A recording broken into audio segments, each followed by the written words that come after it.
I'm not having a very healthy day today.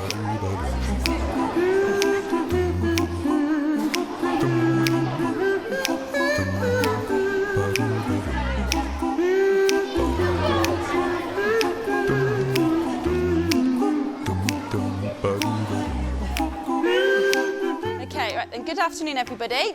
So we're going to start the food technology project. Jo Postlethwaite is a food technology teacher. She's working with her Year 7 on diet and nutrition. Last week, Jo set two of her pupils, Ryan and Megan, a task to keep a video food diary for 24 hours. It's lunchtime and I'm just going to have my lunch. It's lunchtime now and I'm probably going to go and get a piece of pizza for my lunch. Before the class shares Megan's and Ryan's video diaries, Jo begins the lesson by using a mind map to get the children to start thinking about how they might achieve a healthy lifestyle. So, what does it mean to be healthy, Tanya? I think it means to have a balanced diet. To be healthy is that you do the right things for your body, so you don't eat too much food and you have the right amount of exercise. Excellent. Okay, one of the main points of the curriculum is to understand about a healthy diet and the choices that you make to incorporate into a healthy lifestyle. So it's understanding about how your body functions and what sort of purpose that the food can play in the part of maintaining a healthy lifestyle. So what we're going to do now... Having established what makes for a healthy lifestyle, Jo encourages the children to think about what their bodies need to achieve it. And we talked about how we were going to make sure that we could keep your bodies running properly. So she uses a mannequin to help explain the importance of different nutrients to parts of the body. What we're going to do is we've got some cards and we're going to write on here the different things that our body needs, and then you're going to tell me where you want me to put them on here. So, thinking, what does our body need? So each of you have a think, what do you actually need for your body? Okay? Georgia? Like, you do need your healthy food, but then you need like food that has that contains fat, sugar, like... Well done. What do we need fat for? Emma? Is it energy? Energy, excellent. Okay, so we do need fat. So where on my mannequin should I pin fat? On her stomach. On her stomach.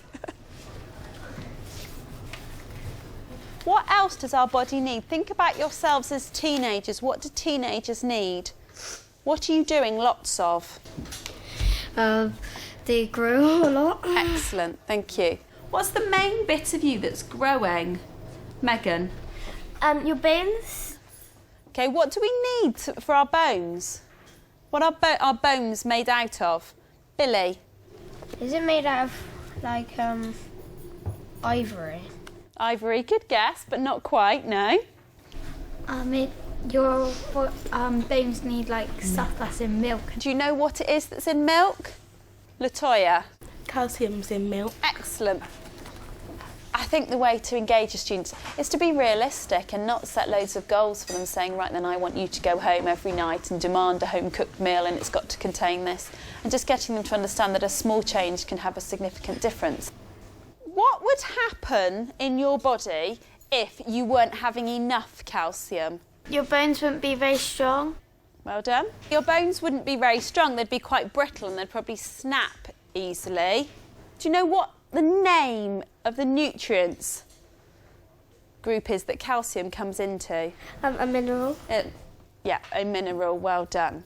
What other minerals might we need for our bodies, Alice? Water and lots of drinks. Yeah, water. How do we know if we're not getting enough water? You get dehydrated. Brilliant, yeah, you do. Do you know you can test whether your skin is dehydrated by looking at your hands? And if you have your hands nice and flat, my pen down, and you pinch a piece of your skin, don't bruise yourself, so I have to explain myself to your parents, but if you just hold on to it lightly and you let go, it should go back down, okay? And for the time of year and for the country we live in, you should all be quite hydrated, okay? If you're dehydrated, the skin will just stay there and it will very slowly go down because it will mean that your skin is very dehydrated. Just holding on to a bit gently and it will spring back down. There is one other main mineral Jo wants the children to think about. And some of you might hear about it because your parents might say to you that, oh, you're looking a bit pale and stuff. Do you know what nutrient that might mean you're deficient in if you have anemia? Iron. Iron, yes, excellent. What do we carry iron in around our body? Do we carry it in buckets with lots of nice iron screws everywhere? Is it in the blood? It is, correct, well done, in the blood. Okay, and I'll pin this onto the mannequin. So I'm going to show you how you can check about anemia as well. Again, you're going to have to put your hands out for me and look at your fingernails, okay? So you're looking at the bit of your fingernail that's attached to the skin, okay, which should be quite a nice pinky colour. Now, if you press that very gently between your finger and your thumb, okay, you'll find that the skin under your nail will go slightly white. When you release, it should go back to pink. We do see a large number of children that really haven't got any idea about the food that they put in their diet, and I think they seem to feel that it all does come out of a packet and gets put straight into the oven. But if you question them, they wouldn't actually know what was in that product that they were eating. I've just gone to my afternoon break and I feel like something to eat, so I bought a cookie. I've got a banana. I don't like the salad because it's like rabbit food. I've also got some crisps which are quite unhealthy. Now it's time for the class to see how Megan and Ryan got on with their 24-hour food diaries. So we're going to watch the video, and then at the end I want to have a think about how well they did and whether there's anything we can come up with on how they could improve it. Hi, I'm Megan. I'm 11 years old and I'm going to be keeping a food diary of my day. It's 7:30 and I'm about to have my breakfast. Today I have toast, an apple and an orange juice drink. It's morning break and I'm about to go and find a seat in the canteen so that I can have my snack. I think it's quite a healthy option and I enjoy these because they're just really nice.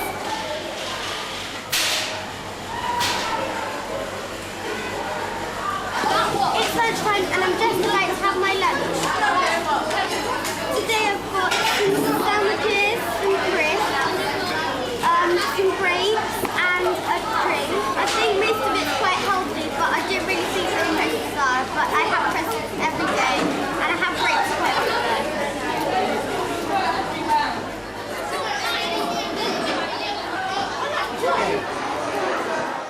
It's 5 o'clock and time for my main meal before I go dancing and class swimming.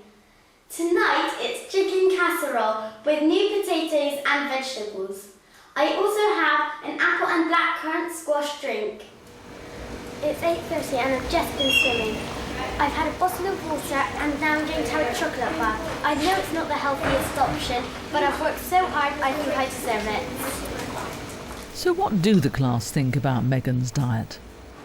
So if we were to think about Megan's diet, if we're going to give it a mark out of 5 of how well she's following some of the nutritional guidelines, how many marks do we think we might give her? And you need to think about it because I'm going to ask you why you've said that. Lee? I think that you should give her a 4 because she's like had a mix of all of the like food groups. Food groups, excellent. It was a good mix. So, fruits and vegetables that she had, how many pieces? We know that she had grapes at lunchtime. She had broccoli and carrots at tea time. Yeah. 4. That's 4, miss, because she had orange in her drink. Precise. Excellent. So if you have fruit juice, that does count. Okay, that can count as one portion. She said in the video, I don't know if any of you noticed, that she felt she deserved the chocolate bar. Why do we think she might have deserved the chocolate bar? Alice? Because she'd been swimming for a long time and that's exercise and that's part of being healthy as well. So I think she deserved a treat. Excellent, thank you. It's Ryan's turn to share his video diary with the class. I'm in my kitchen now and I'm having my breakfast and I'm having 2 pieces of toast and a glass of orange juice. There's lots of wide range for my 11 o'clock break. So here's the wide ranges. There's apples, bananas, donuts, cookies, a think I'm probably going to get a cookie. 17.40. Just a cookie. There you go, right? Thank you. Here we go. I bought a cookie. It's lunchtime now, and I'm probably going to go and get a piece of pizza for my lunch break. For lunch, there's carrots and vegetables and spaghetti, I think it is. And some soup. And over here, there's healthy jacket potatoes and some slices of pieces of pizza. I'm probably going to get a piece of pizza now.